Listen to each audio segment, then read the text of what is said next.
Hi friends. భారత వాతావరణ శాఖ నుంచి ఇప్పుడే వెదర్ రిపోర్ట్ వచ్చింది. తెలుగు రాష్ట్రాలపై వరుణుడు పగబట్టాడని చెప్పాలి. ముఖ్యంగా ఏపీపై పంజా విసురుతున్నాడు. ఫలితంగా 2 రోజులుగా ప్రజలు ఇళ్లకి పరిమితయ్యారు. అది మనందరికీ తెలిసిందే. సోమవారం కూడా భారీ వర్షాల నేపథ్యంలో ఏపీలోని పలు జిల్లాల్లో స్కూళ్ళకు సెలవు ప్రకటించారు. ఫెంగల్ తుఫాను ప్రభావంతో ఏపీలో భారీ వర్షాలు కురుస్తున్నాయి. రాయలసీమ, కోస్తాంధ్ర జిల్లాల్లో వర్షాలు పడుతున్నాయి. సోమవారం కూడా పలు జిల్లాల్లో భారీ వర్షాలు కురిసే అవకాశం ఉందని వాతావరణ శాఖ హెచ్చరించింది.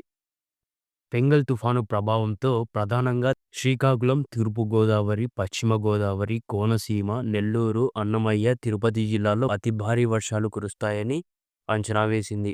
అలాగే తెలంగాణలోనూ కూడా వరంగల్, ములుగు, జయశంకర్, భూపాలపల్లి, భద్రాద్రి కొత్తగూడెం, ఖమ్మం, నల్గొండ, సూర్యాపేట, మహబూబాబాద్, జనగామ, హన్మకొండ జిల్లాల్లో అక్కడక్కడ వర్షాలు కురిసే అవకాశం ఉందని వాతావరణ శాఖ వెల్లడించింది.